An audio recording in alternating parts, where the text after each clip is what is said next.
কেতিয়াবা তোমালোকে লগৰ বন্ধু চন্ধু সুধিছা নেকি যে তহঁতে ৰজা দৰিদ্ৰৰ বাপ্পা ৰাৱণ লাচিত বৰফুকন হিন্দু শহীদ ডাইনেষ্টি বা ৰাণা কুম্ভৰ কথা কিবা জানো নেকি মোৰ অনুভৱ হয় এৰাউণ্ড 50% মানুহে ক'ব যে নাজানো বুলি তাৰ পিছত তোমাক যদি সোধা যায় যে তহঁতে ঔৰংজেব শাহজাহান আকবৰ বাবৰ আৰু খিলজিৰ কথা জানো নেকি মোৰ অনুমান হয় যে এৰাউণ্ড 100% মানুহে ক'ব যে হয় জানো বুলি এনেকুৱা কিয় হৈ আছে যে আমি ইণ্ডিয়ান ফ্ৰীডম ফাইটাৰ আৰু ইণ্ডিয়ান ৰাজাবোৰৰ বাহিৰে আমি আক্ৰমণকাৰী কথাবিলাকে ভালকৈ জানো চাও এইবোৰ কথাৰ কাৰণে আপোনাৰ বন্ধুবোৰ দায়ী নহয় ইয়াতে দায়ী অথবা ইয়াতে ভুল এডুকেশ্যনেল টেক্সটবুক বিলাকৰ যিবোৰে আকবৰৰ নাম 100 বাৰ উল্লেখ কৰিছে শাহজাহান ঔৰংজেব আৰু জাহাংগীৰৰ নাম 30 বাৰ মেনশ্যন কৰিছে কিন্তু ছত্ৰপতি শিৱাজীৰ নাম মাত্ৰ 4 বাৰ মেনশ্যন কৰিছে আৰু ৰাণা সাংগা আৰু মহাৰাণা প্ৰতাপৰ নিচিনা যোদ্ধাৰ নামটো কিবাকৈ একবাৰৰ বাবে আহি গৈছে আৰু লাচিত বৰফুকনৰ নিচিনা মানুহৰটো নাই সো এইবোৰ কিয় হৈ আছে চাও জৰ্জ অৰৱেলে এবাৰ নিজৰ কিতাপ 1984ত কৈছে যে যোনে অতীতক কন্ট্ৰোল কৰিব পাৰে সিয়ে ফিউচাৰক কন্ট্ৰোল কৰিব পাৰে আৰু যোনে প্ৰেজেন্টক কন্ট্ৰোল কৰিব পাৰে সি অতীতকো কন্ট্ৰোল কৰিব পাৰে তেতিয়াহ'লে জৰ্জ অৰৱেলৰ এইটো ফৰ্মুলাক ইউজ কৰি আমাক আমাৰ মিছা হিষ্ট্ৰীৰ কথা কৈ প্ৰথমতে ইংৰাজে মেণ্টেলি কলনাইজ কৰিছিল তাৰ পিছত আমাক আমাৰ নিজৰে পলিটিচিয়ান লিডাৰবোৰে আমাক মেণ্টেলি কলনাইজ কৰিবলৈ ধৰিলে বেসিক্যালি ভাৰতৰ ষ্টুডেণ্টক সতী গংগা বুলি কৈ নালাত ডুবাই আছে ইয়াতে ইণ্ডিয়াৰ এটা এনেকুৱা জেনেৰেশ্যন ক্ৰিয়েট হৈছে সিহঁতে ভাবে যে ভাৰতখনত একো ভাল বস্তু নাই আৰু যিকেইটা ভাৰতত ভাল বস্তু আছে সেইকেইটা কিবাকে ভাৰতৰ বাহিৰৰ পৰাহে আহিছে তেতিয়াহ'লে আজি আমি কথা পাতিম এই মেণ্টেল কলনাইজেশ্যনটো কিয় চেঞ্জ কৰা বহুত দৰকাৰ আৰু কিয় চাগে 2023ত আমাৰ এডুকেশ্যন চিষ্টেম ফাইনেলি এই মেণ্টেল কলনাইজেশ্যনটোক চেঞ্জ কৰিবলৈ ট্ৰাই কৰিব হেল্ল' মই জিত কাশ্যপ আৰু জিত কাশ্যপ শ্ব'লৈ সকলোকে বহুত বহুত স্বাগতম আৰু এটা আপোনালোকলৈ প্ৰণাম তো চাওক এতিয়া আপোনালোকক যে মিছা বুৰঞ্জী পঢ়ুৱাই মেণ্টেলি কলনাইজ কিয় আৰু কেনেকৈ কৰিছিলে এইটো বুজিবলৈ আমি প্ৰথমতে এইটো চাব লাগিব যে কেনেকৈ ব্ৰিটিছে কব্জা কৰি ইণ্ডিয়ান এডুকেশ্যন চিষ্টেমটো ডেষ্ট্ৰয় কৰিছিল হয়তো আপোনালোকে কিং মেডাছৰ কথা শুনিছে যিজনৰ বিষয়ে জনা যায় যে কিং মেডাছে যিটো বস্তুৱে টাচ কৰে সেইটো বস্তুৱে সোণলৈ ৰূপান্তৰিত হয় ইয়াক মাইডাছ টাচ বুলি কোৱা হয় সেইদৰে এনেকুৱা এটা ব্ৰিটিছ টাচ আছে চালা ইংৰাজে যোনখন কাউণ্ট্ৰিকে টাচ কৰে সেইখন কাউণ্ট্ৰিয়ে বৰবাদ হৈ যায় আৰু এইটো ব্ৰিটিছ টাচে এই ইণ্ডিয়ান ইকনমি ইণ্ডিয়াৰ বৰ্ডাৰ আৰু ইণ্ডিয়ান এডুকেশ্যন চিষ্টেমটোত লাগি ধৰিলে এজন ব্ৰিটিছ চাৰ্ভেয়াৰ উইলিয়াম এডামে এবাৰ কৈছিল যে 1930 চনত বিহাৰ আৰু বেংগলত 1 লাখৰো ওপৰত স্কুল আছিল যিদৰে নগাঁৱৰ প্ৰত্যেকটো গলিতে এখন জুনিয়ৰ কলেজ আছে ঠিক তেনেকৈ উইলিয়াম এডামছে এবাৰ কৈছিল যে মাদ্ৰাজ প্ৰেচিডেন্সিৰ প্ৰত্যেকখন গাঁৱতে এখন পাঠশালা আছিল বম্বে প্ৰেচিডেন্সিৰ এজন সিনিয়ৰ ব্ৰিটিছ অফিচাৰেও এইটোৱেই কৈছিল যে বম্বে প্ৰেচিডেন্সিৰ সকলো গাঁৱতে এখন বিদ্যালয় আছিল চাওক ইংৰাজ অহাৰ আগতে ইয়াতে যোনটো এডুকেশ্যন চিষ্টেম আছিল সেইটো কমপ্লিটলি গুৰুকুল আৰু পাঠশালাৰ জৰিয়তে গৈছিল আৰু ইমানবোৰ গুৰুকুল আৰু পাঠশালা আছিল যে অলমোষ্ট সকলো জাতিৰ মানুহৰ বাবে এডুকেশ্যন এভেইলেবল আছিল ইংৰাজে ইণ্ডিয়াক কলনাইজ কৰাৰ পিছত ৰিয়েলাইজ কৰিলে যে যদিহে আমি মানুহক সঁচাকৈয়ে কন্ট্ৰোল কৰিব লাগে তেতিয়াহ'লে মানুহৰ মগজুক কন্ট্ৰোল কৰিব লাগে When the British colonized India, they were desperate to legitimize their rule. So they came up with the theory of the white man's burden. They built smokes and mirrors around civilizing India, painted themselves as a superior race. The British were superior, we Indians inferior. সিহঁতে 3 step ষ্ট্ৰেটাৰ্জি উলিয়ালে ইণ্ডিয়ানবোৰক সম্পূৰ্ণৰূপে mentally কলনাইজ কৰিবলৈ প্ৰথমতে যে Indian education system আৰু Indian economy সম্পূৰ্ণভাৱে দুৰ্বল আৰু ধ্বংস কৰা যাওক দ্বিতীয়তে ইকনমি আৰু ইণ্ডিয়ান এডুকেশ্যন ধ্বংস কৰি ইণ্ডিয়ান এডুকেশ্যন আৰু জবৰ কাৰণে সম্পূৰ্ণৰূপে ব্ৰিটিছ গভৰ্ণমেণ্টৰ ওপৰত নিৰ্ভৰ কৰোৱা যাওক আৰু তৃতীয়তে এনেকৈ ইণ্ডিয়ানক ব্ৰিটিছ ডক্টৰৰ ওপৰত নিৰ্ভৰ কৰাৰ পিছত সিহঁতক খ্ৰীষ্টিয়ানাইজ কৰা ষ্টাৰ্ট কৰা যাওক ইণ্ডিয়ানক মেণ্টেলি কলনাইজ কৰিবৰ কাৰণে মেক্স মুলাৰ নিচিনা স্কলাৰছক আৰু থমাছ মাৰ্কুলেৰ নিচিনা মিনিষ্টাৰ্ছক ইউজ কৰিছিলে মেক্স মুলাৰে জানি বুজি ভাৰতৰ লিটাৰেচাৰক মিছ ট্ৰেন্সলেট কৰিবলৈ ষ্টাৰ্ট কৰিলে কাৰণ তাৰ এইম গলটো আছিল এইটোৱে যে গোটেই ভাৰতবৰ্ষখন Christianity convert kora. Thomas Babington, or Lord Macaulay as you would know him today, brought English education to India. His purpose was to hammer in the inferiority complex. They introduced an education system that hailed the British as superior in science, arts, even Macaulay এইটো ভাবিছিল যে ইণ্ডিয়াৰ ওপৰত British education system চলোৱাৰ এইটো লাভ হ'ব যে ভাৰতত মূৰ্তি পূজা মানে হিন্দু ধৰ্ম সম্পূৰ্ণৰূপে নাইকিয়া হৈ যাব 1935 এডুকেশ্যন এক্টৰ পিছত থমাছ মাৰ্কুলেৰ এইটোৱে অভিসন্ধি আছিল বা এইটোৱে গোল আছিল সি ভাবিছিল এনেকুৱা এটা ইণ্ডিয়ান জেনেৰেশ্যন ক্ৰিয়েট হওক যিটো দেখাততো ইণ্ডিয়ান হওক কিন্তু কালচাৰৰ ফালৰ পৰা সম্পূৰ্ণৰূপে ব্ৰিটিছ হওক কিয়নো ব্ৰিটিছে ইণ্ডিয়ান ইকনমি আৰু ইণ্ডিয়ান ইণ্ডাষ্ট্ৰী অলৰেডি ধ্বংস কৰি দিছিল সেইকাৰণে ইণ্ডিয়ান এডুকেশ্যন আৰু জব দুইটাৰ বাবে ব্ৰিটিছ গভৰ্ণমেণ্টৰ ওপৰত নিৰ্ভৰ কৰি আছিল তাৰ পিছত ব্ৰিটিছ গভৰ্ণমেণ্টে এইটো ৰুল বনালে যে ইণ্ডিয়ান চিভিল সাৰ্ভিস এক্সাম অকল হেবোৰ ইণ্ডিয়ানে দিব পাৰিব যি ব্ৰিটিছ স্কুলত ইংলিছ এডুকেশ্যন সিস্টেমত পঢ়ি আহিব সিহঁতে এইটো ৰুল বনালে যে সকলো ইণ্ডিয়ান চিভিল সাৰ্ভেন্টে নিজৰ ল'ৰা ছোৱালীক ইংলিছ এডুকেশ্যন কনভেন্ট স্কুলতহে পঠাব লাগিব আৰু এই কনভেন্ট স্কুলবোৰৰ সেটআপ কৰিবলৈ ব্ৰিটিছ গভৰ্ণমেণ্টে মিছনেৰী স্কুলক খুব সাপোৰ্ট কৰিলে ব্ৰিটিছ গভৰ্ণমেণ্ট মিছনেৰী অৰ্গেনাইজেশ্যনক শ বছৰ লিজত দি থৈছে অকল 1 টকা প্ৰতি বছৰৰ দামত আৰু সেইটো কাৰণে আজি দশাবোৰ চাওক ভাৰতত কোনে কোনে কনভেন্ট স্কুল আজি ভৰ্তি হৈ আছে ভাৰতত মাত্ৰ 4-5% খ্ৰীষ্টিয়ান থকাৰ পাছতো কেথলিক চাৰ্চ ইণ্ডিয়াৰ সেকেন্ড লাৰ্জেষ্ট লেণ্ড ওনাৰ হয় ব্ৰিটিছ এডুকেশ্যন সিস্টেমৰ এইটো গোল আছিল যে এনেকুৱা ইণ্ডিয়ান বনোৱা যাওক যাতে সেইখিনি ইণ্ডিয়ানে ইণ্ডিয়ান হোৱাৰ ওপৰত নিজকে বেয়া পায় আৰু যিকোনো কৰি তেওঁলোকে ব্ৰিটিছ বনিবলৈ ট্ৰাই কৰে ব্ৰিটিছ হোৱা আৰু ইংলিছ কোৱাৰ এটা ইণ্ডিয়ানৰ কাৰণে ট্ৰেন্ড বনি গ'ল ষ্টেণ্ডাৰ্ড বনি যোৱাৰ দৰে হ'ল আৰু আপুনি চাওক এই ব্ৰিটিছ এডুকেশ্যন সিস্টেম ব্ৰিটিছ গভৰ্ণমেণ্টৰ কাৰণে বহুত সাকসেসফুল হ'ল কিয়নো ৰাজা ৰামমোহন ৰায় নিচিনা ডাঙৰ ৰিফৰ্মাৰেও মানি লৈছিল যে সংস্কৃত আৰু ইণ্ডিয়ান এডুকেশ্যন ইউৰোপিয়ান লেংগুৱেজ আৰু ইউৰোপিয়ান এডুকেশ্যনতকৈ ইনফেৰিয়ৰ হয় আৰু তেওঁ ব্ৰিটিছ গভৰ্ণমেণ্টক সাজেষ্ট কৰিছিল যে ভাৰতত সংস্কৃতৰ সলনি ইউৰোপিয়ান এডুকেশ্যন পঢ়োৱা যাওক ব্ৰিটিছে কেনেকৈ ইণ্ডিয়ান এডুকেশ্যন সিস্টেমটো ধ্বংস কৰিছিল এই কথাটোক ইণ্ডিপেণ্ডেন্ট ষ্ট্ৰাগল টাইমত মহাত্মা গান্ধীয়েও বাৰে উত্থাপন কৰিছিল এতিয়া চাওক যেতিয়া ভাৰতৰ স্বাধীনতা হ'ল তেতিয়া ভাৰতৰ মানুহে এইটো আশা কৰিছিল যে ফাইনালি ইণ্ডিয়ান এডুকেশ্যন সিস্টেমটো সংশোধন কৰা যাব আনফৰচুনেটলি সংশোধনৰ জেগাত ইণ্ডিয়ান এডুকেশ্যন আৰু বেছিহে বৰবাদ কৰি দিলে এতিয়া আমি কথা পাতিম কেনেকৈ ভাৰতৰ ডাঙৰ লিডাৰছে ইণ্ডিয়ান এডুকেশ্যন সিস্টেমটো বৰবাদ কৰি দিলে যিজন ব্ৰাউন সাহিবক নিজৰ ইংলিছ এডুকেশ্যন সিস্টেমক বনাই আনিছিল সেইজন ব্ৰাউন সাহিবৰ হাতৰে আনফৰচুনেটলি ভাৰতৰ এডুকেশ্যন সিস্টেমো আহি গৈছিল সকলোতকৈ ক্লিয়াৰ প্ৰুফ এইটোৱেই আছিল যে ভাৰতে স্বাধীনতাৰ পিছতো মেক্স মুলাৰৰ নিচিনা মানুহৰ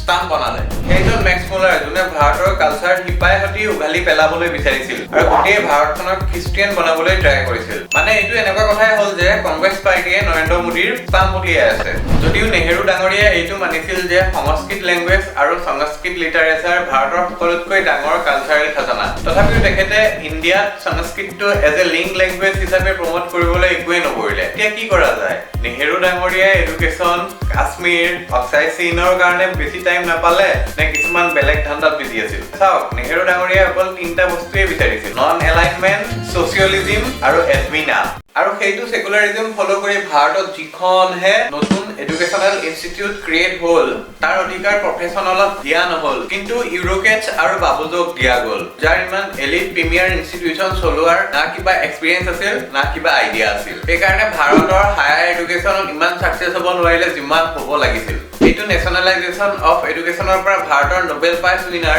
টিভি ৰমন ইমানেই খং কৰিছিল যে যেতিয়া নেহেৰু ডাঙৰীয়াৰ গভতে ভাৰত ৰত্ন তেখেতক দিছিলে সেই ভাৰত ৰত্নটো টিভি ৰমনে খঙত ভাঙি দিছিল আৰু ইউৰোকেটছৰ হাতত ইণ্ডিয়াৰ হায়াৰ এডুকেশ্যন দিয়াৰ ৰিজাল্ট আপুনি এইটো চাওক যে ইণ্ডিয়াৰ যিটো ষ্টিম ফিল্ড আছে মানে সায়েন্স টেকনলজি ইঞ্জিনিয়াৰিং আৰু মেথমেটিক্স এইকেইটাক চাইনা আৰু ইউএছৰ লগত কম্পেয়াৰ কৰক চাইনাত 4.7 মিলিয়ন ষ্টিম গ্ৰেজুৱেট ওলাই আহে আৰু 1.4 মিলিয়ন পেটাৰ্ণ প্ৰডিউচ কৰে ইউএছত 6 লাখ ষ্টিম গ্ৰেজুৱেট আহে আৰু 3 লাখ পেটাৰ্ণ প্ৰডিউচ কৰে য'ত নেকি ইণ্ডিয়াত 2.7 ষ্টিম গ্ৰেজুৱেট আহে আৰু মাত্ৰ 16000 পেটাৰ্ণ প্ৰডিউচ কৰে তো যেনেকৈ আমাৰ লিডাৰ বিলাকে হায়াৰ এডুকেশ্যন বাবুজৰ হাতত দি বৰবাদ কৰি দিলে তেনেকৈ লিডাৰ বিলাকে আমাৰ হিষ্ট্ৰী কমিউনিষ্ট ইছলামিষ্টৰ হাতত দি বৰবাদ কৰি দিলে ভাৰতৰ প্ৰথম এডুকেশ্যন মিনিষ্টাৰ আছিল মৌলানা আবুল কালাম আজাদ যিজনে খিলাফত মুভমেণ্ট সাপোৰ্ট কৰিছিল Khilafat movement, Maulana Azad asked Indian Muslims to fight to preserve the Islamic Caliphate. If a thorn gets stuck in a Turk's soul in the battlefield of war, then I swear by the God of Islam, no Muslim of India can be a Muslim until he feels that prick in his heart instead of soul, because the Millat-e-Islam is a single body. He even criticized liberal Muslims who did not side with him in support of the caliphate, calling them munafiqeen or hypocrites, and saying that the time had come to discriminate between faith and non-belief. যিজনে ভাবিছিল যে ইছলামৰ কাৰণে ভাৰত আৰু হিন্দুক চিভিলাইজ কৰি থকা গৈ আছে আৰু এনেকুৱা মানুহেতো ইণ্ডিয়াৰ সুন্দৰতাৰ কথা কেতিয়াও ক'ব নাযায় যিটো ভুল নেহেৰুৱে আব্দুল কালাম আজাদক এডুকেশ্যন মিনিষ্টাৰ বনাই কৰিছিলে এই ভুলটো ইন্দিৰা গান্ধীয়ে ৰিপিট কৰিবলৈ গৈ আছিল ইন্দিৰা গান্ধীয়ে সিহঁতৰ গভৰ্ণমেণ্ট বচাবলৈ কমিউনিষ্টৰ ছাপোৰ্ট লাগিছিলে তো কমিউনিষ্টৰ ছাপোৰ্ট পাবৰ কাৰণে তেখেতে এডুকেশ্যন মিনিষ্ট্ৰীৰ নিচিনা ইম্পৰ্টেণ্ট মিনিষ্ট্ৰী কমিউনিষ্টৰ হাতত দি দিলে আৰু নুৰুল হাছানৰ দৰে আনকুৱালিফাইড মানুহক এডুকেশ্যন মিনিষ্টাৰ বনাই দিলে আনকুৱালিফাইড এই কাৰণেই কিয়নো নুৰুল হাছানৰ ক্লিয়াৰ বায়'ছ আছিল আৰু ভাৰতৰ সঁচা ইতিহাস ভাৰতীয় লোকক বেলেগক ক'বলৈ বিচৰা নাছিল। The Jawaharlal Nehru University, or the JNU, was the brainchild of Prime Minister Indira Gandhi and Hussain. JNU was meant to produce and train the core of a committed bureaucracy who were to be loyal to the ideals of the left. The institution took a sharp left turn thanks to the curricula and faculty carefully chosen by Hussain from his pool of pro-communist teachers. Over the years, many of the faculty posts were held by the left or liberal academics. Nurul Hasan ডাঙৰীয়াই 1972 NCHR মানে Indian councillor historical ৰিচাৰ্চক বনাইছিল আৰু according to NCHR সিহঁতৰ গোল আছিল ভাৰতৰ history সঁচা ধৰণে দেখুৱাৰ। These academics would hold important posts in government institutions like the NCRT and ICHR and go on to write textbooks that would one day be taught in India's schools and colleges. হয় দিয়ক, এতিয়া আফতাব পুনমৰ কেছটোৰ গলু women safety হয় আৰু ৰাহুল গান্ধীৰ গলু election জিকাৰ হয়।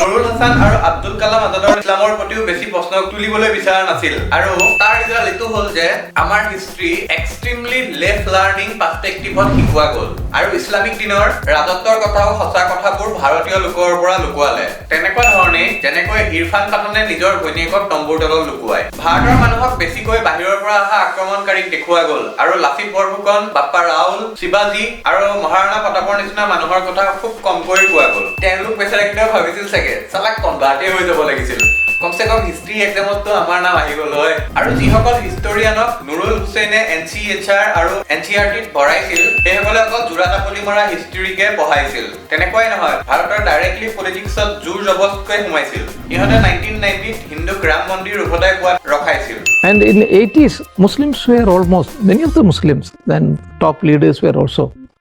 almost ready to hand it over so that, a problem could be solved. There, this historian, especially Professor Irfan Habib, Romila Thapar, and other Marxist historian R.S. Sharma and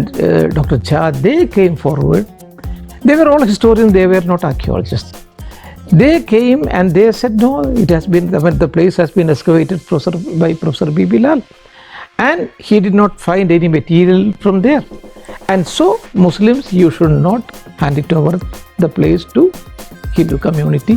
for constructing the temple. ইমানেই ঘৃণা আছিল যে এই historian বিলাকৰ Indian হিষ্ট্ৰীক লৈ। কল্পনা কৰক, কোনোবাই আপোনাক ইমানেই ঘৃণা কৰে কেৱল আপোনাক চাকৰিৰ পৰা উলিয়াই দিয়াই নহয়, তাৰ পিছতো আপোনাৰ ঘৈণীয়েৰৰ লগত FIR ষ্টাৰ্ট কৰিব আৰু নিজৰ ল'ৰা ছোৱালীকো আপোনাক পাপা বুলি মাতাব। তো স্বাধীনতাৰ পিছত ভাৰতক এনেকুৱা ধৰণৰ হিষ্ট্ৰী পঢ়োৱাৰ ৰিজাল্ট এইটোৱে হ'ল যে ভাৰতৰ বেছিভাগ মানুহ এতিয়াও মেণ্টেলি কলনাইজ হৈ আছে আৰু নিজৰ কালচাৰ আৰু মূল শিপাৰ পৰা কমপ্লিট কাট খাই আছে। যিবোৰে মানি লয় কলেজত বা স্কুলত অসমীয়া বা ইংৰাজীৰ বাদে বেলেগ লেংগুৱেজত কথা পতাটো বহুত ল' ক্লাছৰ। চাওক, মোৰ অসমীয়াটো ইমান শুদ্ধ নহয়, কিন্তু মই এইটো মানি নলওঁ যে কোনোবাই অসমীয়াত কথা কৈ আছে মানে কি ওপৰত বা তলত আছে। Swedish House Mafia, Justin Bieber, কোল্ডপ্লেৰ কনচাৰ্ট আমাৰ মানুহে চাব পাৰে,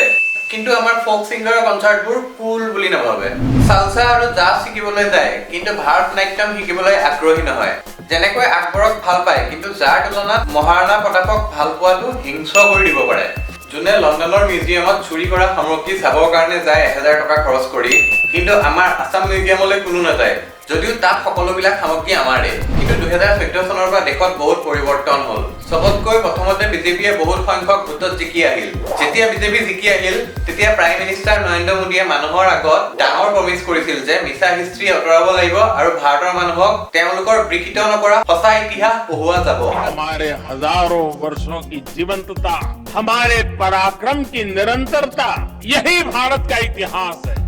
लेकिन हमें सदियों से ये बताने की कोशिश की गई कि हम हमेशा लूटने, पीटने वाले, हारने वाले लोग रहे। भारत का इतिहास योद्धाओं का इतिहास है, विजय का इतिहास है, अभूतपूर्व शौर्य और पराक्रम दिखाने का इतिहास। लेकिन दुर्भाग्य से हमें आजादी के बाद भी वही इतिहास पढ़ाया जाता रहा जो गुलामी के कालखंड में साजिशन रचा गया था। पहले जो गलती हुई, अब देश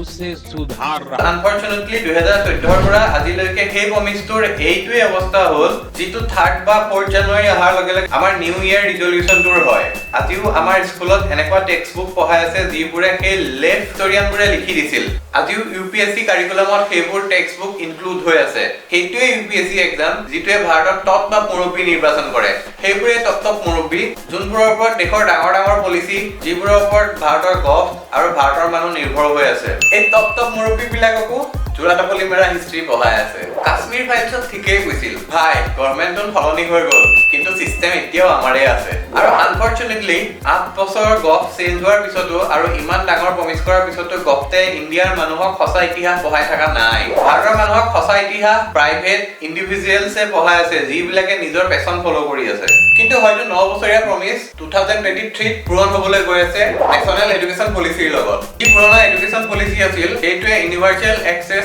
অফ এডুকেশ্যন ফোকাস কৰিছিল কিন্তু নতুন এডুকেশ্যন পলিচিখনত যিখন আহি আছে ইউনিভাৰ্চেল এক্সেছৰ লগে লগে কোৱালিটি অফ এডুকেশ্যনৰ ওপৰত ফোকাস কৰিব য'ত ষ্টুডেণ্টক ক্লাছ 6 ৰ পৰা কোডিং শিকোৱা যাব যাতে আহিবলগীয়া টেকনলজিৰ বাবে সিহঁত তৈয়াৰ হৈ থাকে য'ত সিহঁতক ক্লাছ 5th লৈকে মাদাৰ টাংগত শিক্ষা দিব কাৰণ অসমীয়া ভাষাৰ সংকোচনৰ যিটো ভয় সেইটো খতম হৈ যাব যিটো ৰিপৰ্ট কাৰ্ড আহি আছে একাডেমিক আৰু এক্সট্ৰা কাৰিকুলাম দুইটা মিলাই ডিক্লেয়াৰ কৰিব নতুন এডুকেশ্যন পলিচিত সংস্কৃতক অপচনেলি অফাৰ কৰি এটা লিংক ল্যাঙ্গুৱেজ বনাবলৈ ট্ৰাই কৰিব কিন্তু এইটো ভিডিঅ'ৰ টপিকটোৰ ওপৰত নজৰ ৰাখি সকলোতকৈ ইম্পৰ্টেন্ট পইণ্টটো হৈছে নেশ্যনেল এডুকেশ্যন পলিচিৰ আমাৰ এডুকেশ্যন মিনিষ্টাৰ ধৰ্মেন্দ্ৰ প্ৰধানে কৈছে যে